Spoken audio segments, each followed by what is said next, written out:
Sudah bersama kami ada Desi Juliani dan Anissa Rizkia dari Bandung dan Yogyakarta. Kita awali dari Bandung terlebih dahulu. Ada Desi. Desi, apakah masih banyak terjadi pelanggaran di sana?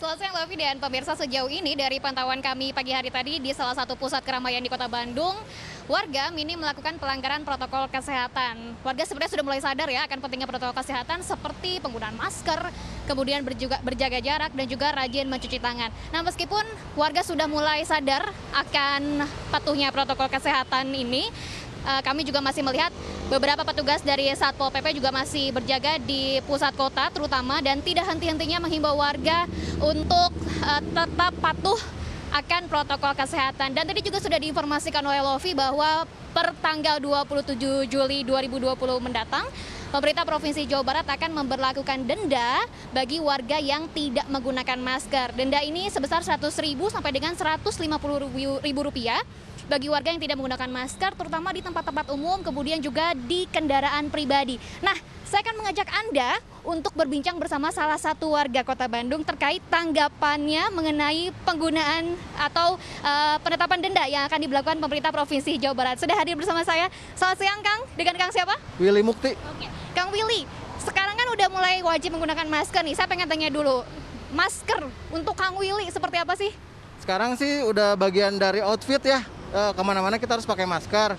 Apalagi sekarang harus di kantor juga saya harus pakai masker gitu. Jadi aturan-aturan yang ada di pemerintahan atau di perkantoran itu semuanya udah harus pakai masker gitu. Dan kita harus sudah terbiasa dengan itu, walaupun awal-awal sih kita merasa risih, merasa sesak napas. Tapi untuk kesehatan kita penting itu untuk menggunakan masker gitu. Ini sekarang udah bagian dari outfit juga ya? Bagian dari outfit. Tanggapannya seperti apa sih, Mas Willy, terkait dengan penerapan protokol kesehatan, penerapan denda maksud saya, dari pemerintah Provinsi Jawa Barat terkait dengan warga yang tidak menggunakan masker? Sebetulnya itu bagus ya untuk mendidik masyarakat juga. Akan tetapi kalau misalnya dendanya harus jelas dulu nih mau kemana. Kalau saya setuju untuk penggunaan masker di seluruh masyarakat agar semuanya tertib, karena sekarang masih banyak orang-orang yang belum pakai masker gitu. Kalau untuk pemerintahnya sendiri, saya hanya ingin tahu saja nanti dananya itu akan kemana gitu larinya gitu. Terima kasih Mas Willy untuk informasinya. Selamat bertugas kembali ya Mas Willy ya. Ya, itu dia tadi Lovi tanggapan salah satu warga Jawa Barat ya terkait penerapan denda yang akan diberlakukan oleh pemerintah Provinsi Jawa Barat 27 Juli 2020 mendatang. Jadi kami ingatkan sekali lagi untuk warga Jawa Barat, nanti pemerintah provinsi akan menetapkan denda efektif per 27 Juli 2020 mendatang bagi warga yang tidak menggunakan masker. Jadi masker wajib digunakan karena maskerku melindungimu, maskermu melindungiku. Lovi. Baik, terima kasih Desi. Dan dari Bandung kita akan ke Yogyakarta, sudah ada Anissa Rizkia. Anissa, di Yogyakarta sudah diterapkan sanksi denda bagi pelanggar protokol kesehatan. Apakah efektif dapat memberikan jera untuk warga?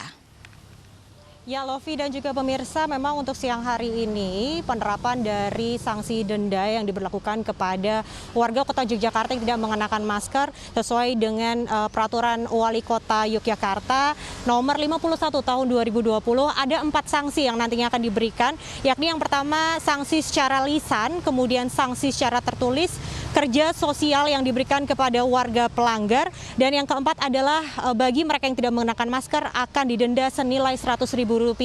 Memang sejak pagi hingga siang ini tengah dilakukan patroli oleh tim gabungan dari Satpol PP Kota Yogyakarta yang mana ditemukan warga yang tengah menggunakan masker dengan baik dan benar, namun juga ada warga yang masih saja nekat keluar dengan menggunakan masker ditaruh di dagu, bahkan mereka melepaskannya sesaat. Nah, untuk mengetahui seberapa efektifkah peraturan wali kota yang tengah digaungkan begitu, saat ini saya tengah bersama Bapak Yudi Lestari selaku Komandan Operasi Lapangan. Selamat siang, Bapak. Siang, Mbak. Bisa dijelaskan, Pak, seberapa efektifkah peraturan wali kota yang saat ini tengah diterapkan? Ya, setelah ada peraturan wali kota nomor 51 tahun 2020, memang dari Malioboro sekarang sudah banyak sekali yang sudah pakai masker. Dan seandainya di Malioboro yang tidak masuk, tidak pakai masker akan diusir dari keluar dari Malioboro. Nah, ini sangat mendukung sekali dan juga ini ada sanksi-sanksinya. Nanti untuk penerapannya nanti kita belum bisa sekarang, tapi nanti nunggu keputusan dari Bapak Wali Kota. Oke. Nah, untuk saat ini Bapak dari pagi sampai siang hari ini sudah berapa Pak jumlah pelanggar yang Bapak temukan tadi dan apa saja yang diberikan sanksinya kepada mereka? Kami menghimbau dulu kepada warga masyarakat dan memperingatkan bila ada memakai masker tidak pas pada tepatnya seperti di mulut, ini kita suruh untuk memakai yang benar, jangan sampai dibuka maskernya hanya dipakai di dagu, sehingga kalau lewat ini sudah disediakan air cuci tadi untuk mencuci tangan, silakan untuk bisa mencuci tangan di sepanjang Malioboro ini. Nah, untuk penjagaan sendiri di sini dilakukan apakah 24 jam atau ada shift tertentu Pak? Ya, dari Satpol PP Kota Yogyakarta telah membentuk 3 shift ya, dari pagi, siang, dan malam. Jadi ke pagi seperti jam 9 sampai jam 8 sampai jam 15.30, kemudian sorenya 15.30 sampai jam 23.30 dan selanjutnya sampai pagi 23.30. Dan sampai hari ini Pak, apakah masih ada Pak tadi warga yang masih nekat begitu Ya, untuk memasuki area tidak menggunakan masker ini? ya sekarang sudah banyak yang pakai masker Bu, karena di sebelah utara sana sudah dijaga oleh Jogoboro, bila mana tidak ada pakai masker nanti kita keluar dari Malioboro. Baik. Terima kasih Pak Yudi atas waktunya. Ya, Bu. Dan itu tadi pemirsa perbincangan kami dengan Bapak Yudi Lestari selaku Komandan Operasi Lapangan yang tengah berjaga di kawasan 0 km Yogyakarta. Yang mana mereka di sini juga terus menghimbau kepada masyarakat agar terus disiplin menggunakan masker ketika berada ataupun beraktivitas di luar rumah. Demikian laporan sementara dari Kota Yogyakarta. Kembali kepada Lovi di studio. Terima kasih Anissa Rizky yang melaporkan langsung dari Yogyakarta. Sebelumnya ada Desi Juliani dari Bandung, Jawa Barat.